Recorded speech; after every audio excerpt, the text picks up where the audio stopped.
Olá, eu me chamo Rosa, tenho 36 anos e sou do Rio de Janeiro, na capital. Mas essa história ocorreu com a minha família, um pouco antes deles saírem do Nordeste e virem para o Rio. Esse relato aconteceu com meu tataravô, Francisco, mais conhecido como Chico ou Chiquinho, por aquelas bandas. Esse caos ocorreu há muito tempo atrás, em um pequeno povoado na Serra das Araras, no Rio de Janeiro. Eu vou contar como se fosse ele, assim todos entenderão melhor. Eu era um homem muito trabalhador, que saiu da seca do Nordeste e viajei com a minha família pedindo carona nas estradas a um e a outro, até chegar no Rio de Janeiro. Como minha esposa estava grávida do nosso primeiro filho, eu tive que fazer uma casinha dentro dos matos, pouco afastada do povoado, pois comprar ou alugar uma casa seria muito caro. A gente morava na Serra das Araras, dentre os matos mesmo. A casa era feita de pau a pique e tinha apenas um cômodo. Nós fazíamos nossas necessidades nos matos. Um tempo depois, eu arranjei um serviço como servente de pedreiro no povoado. Nos primeiros dias, eu pegava uma estradinha de terra que levava até lá. Depois de trabalhar alguns dias, consegui um dinheiro para comprar uma bicicleta velha. Eu mesmo ajeitei e dei uns retoques. Ela iria servir para me levar até o trabalho. Também pude comprar alimentos melhores e melhorar nossa casa, sempre deixando ela mais resistente a chuvas e ventanias. Depois de algum tempo, eu já havia conseguido fazer um banheiro, também feito de pau a pique, mas do lado de fora. Não tínhamos água encanada ou até mesmo eletricidade, pois naquela época ainda não havia algumas regiões do Brasil. Minha esposa já estava com 8 meses e, graças a Deus, eu já havia conseguido comprar várias coisas para o bebê.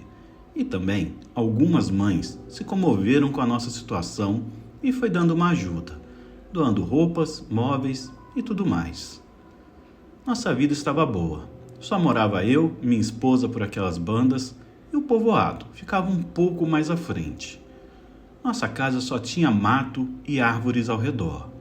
Eu sempre capinava com medo de aparecer algum bicho e machucar minha esposa. Éramos sempre muito higiênicos e limpos. Um certo dia, eu estava no povoado, escutando escondido o que o povo estava falando. Era sobre uma tal criatura que andava assustando o povo na região da estradinha. Nem os poucos caminheiros que tinha passavam por ali. Foi aí que me toquei, que eu sempre passava por aquela estradinha. Eu apenas ri baixo, pois eu era cabra que veio do Nordeste para tentar ganhar a vida no Rio, e nenhuma lenda me assustava. Minha bicicleta tinha uma garupa, onde eu levava minha esposa para fazer algumas compras no povoado e gastar os nossos cruzeiros somente com o necessário. O pastor da igreja sempre me chamava para assistir a um culto, mas eu sempre disse que não tinha tempo. Além de realmente não ter tempo, sou católico, mas sei que Deus anda por todas as religiões.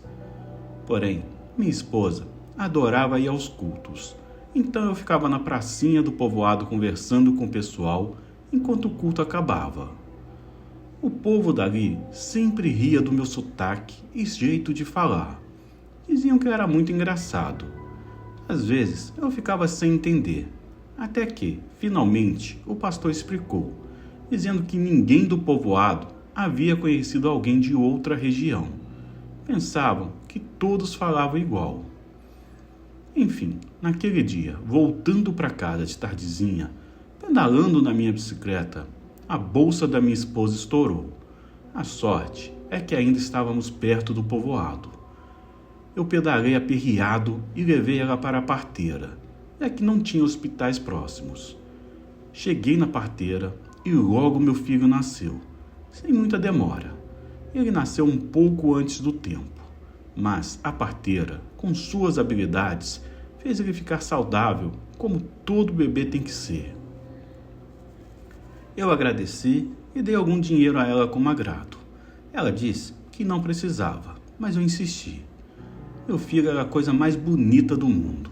Tinha a cara da mãe e os meus olhos. Logo o povoado inteiro ficou sabendo e veio ver o neném na casa da parteira. Se chamava Severina. Combinei com Dona Severina que eu iria pagar a ela para cuidar da minha esposa e do bebê por alguns dias, pois eu teria muito trabalho. Ela aceitou, pois adorava crianças.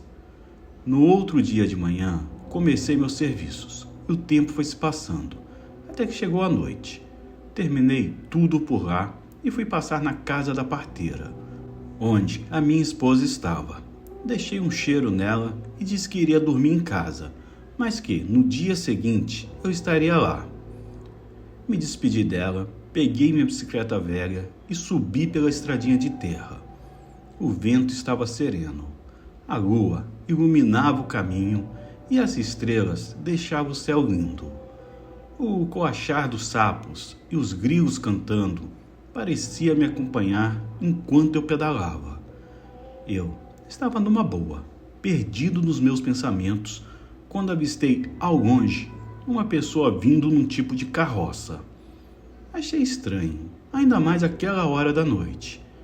Fomos nos aproximando e o homem parou sua carroça. Por algum motivo, eu parei automaticamente. Acho que por impulso. E senti também que o vento havia parado. Aquele homem estava com roupas maltrapilhas e com um chapéu de palha cobrindo seu rosto. Ele também estava com a cabeça baixada, então não deu para ver muita coisa. Ele me desejou uma boa noite e perguntou se eu tinha alguns trocados. Olhei meus bolsos da frente e não havia nenhuma moeda sequer. Eu respondi a ele assim: "Poxa, amigo, não me leve a mal, eu gosto muito de ajudar. Aliás, as pessoas ali no povoado sempre me ajudam, mas dessa vez os meus bolsos estão vazios. Me desculpe." Depois que eu falei isso, o homem apenas riu baixinho e disse que tudo bem, que eu fosse embora com o cão, pois esmola não se nega a ninguém. No automático, eu disse que ele fosse com Deus, mas quando eu voltei a pedalar, me toquei que ele tinha mandado eu embora com o cão. Logo me benzi e acelerei as pedaladas, pensando que quem desejaria esse tipo de coisa. Quando cheguei em casa, coloquei a bicicleta para dentro e verifiquei se estava tudo trancado. Até me banhar dentro de casa, eu me banhei, com medo daquele sujeito ter me seguido e fazer algo comigo, por eu ter negado um dinheiro. Quando passei a mão pelo bolso de trás da calça, vi que tinha sim 3 cruzeiros. Me sentei na cadeira e botei a mão na cabeça, vendo que eu havia cometido um erro. Mas, depois de alguns minutos, nem me importei mais. Só Deus sabia do meu coração que eu não havia negado porque eu quis. Me ajeitei para dormir na rede e descansei, pois o dia da labuta, aquele dia, havia sido grande. E, no outro dia, seria a mesma coisa. Com a luz do sol, que entrava pelas brechas, eu acordei. Olhei no relógio da parede e vi que estava um pouco atrasado. Fui lá fora e não havia mais baldes com água. Peguei e fui correndo o lixeiro para encher no riacho. Chegando lá, tinha um homem com chapéu de palha. Ele era negro e estava sentado em uma pedra, fumando um cigarro de palha. Não parecia ser o mesmo homem da noite passada, pois as roupas estavam limpas e sem nenhum buraco. E fora que, também, eu não havia avistado nenhuma carroça por ali. Fui encher os baldes, enchi um e quando mergulhei o outro, aquele homem me pediu um trocado. Respirei fundo, botei os baldes no chão e procurei pelo menos um cruzeiro na bermuda que eu estava. E dessa vez, realmente, não tinha nenhum. Tentei olhar no rosto dele, mas o chapéu de palha cobria. Então eu respondi assim: "Olha, me desculpe, mas eu não tenho. Estou atrasado para a labuta e tenho que me banhar. Eu saí de casa agora e não tenho nada." Ouvi aquele homem respirar fundo e ele disse que tudo bem, que meu dia fosse abençoado. Senti que não foi isso que ele quis dizer, mas como eu estava com pressa, nem dei muita atenção e voltei com os baldes. Me banhei e fui para o trabalho. Passei na casa da parteira, dei um cheiro em minha mulher e fiquei pouco tempo com meu filho. Disse à minha esposa que eu havia acordado um pouco tarde e que tinha que trabalhar, mas depois que eu terminasse, eu estaria lá. Me despedi e fui trabalhar. No trabalho, comentei com alguns homens sobre o ocorrido da noite passada. Eles ficaram em silêncio por alguns segundos e depois o Jordão, um homem magro e alto, disse assim: aquele homem é bem comum nessa região. Ele sempre passa por essas bandas pedindo alguma esmola. Geralmente é naquela estradinha que dá para sua casa. O povo diz que ele pode ser uma assombração, já que, quando o povo nega algo, ele manda ir com um cão. Mas realmente ninguém sabe ao certo. Pode ser só um pendente ou um doido que vive pela região.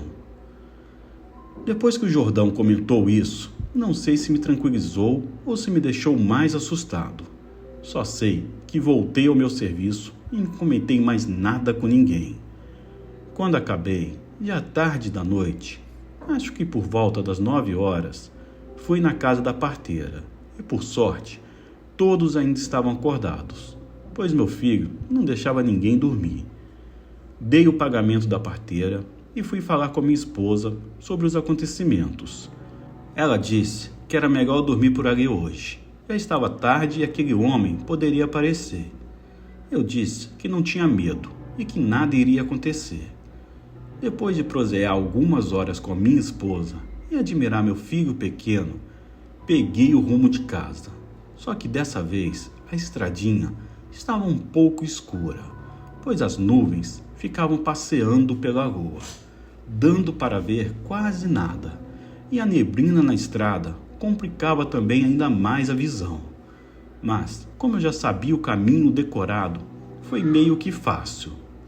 O barulho dos grilos e o coachar dos sapos estavam todo ao redor por ali. Até que eu fui percebendo que enquanto eu pedalava, o barulho desses animais ia diminuindo e o vento ia ficando cada vez mais frio.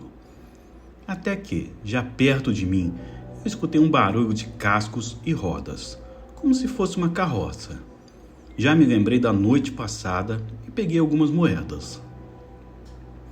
Aquele homem parou a carroça perto de mim, me desejando boa noite.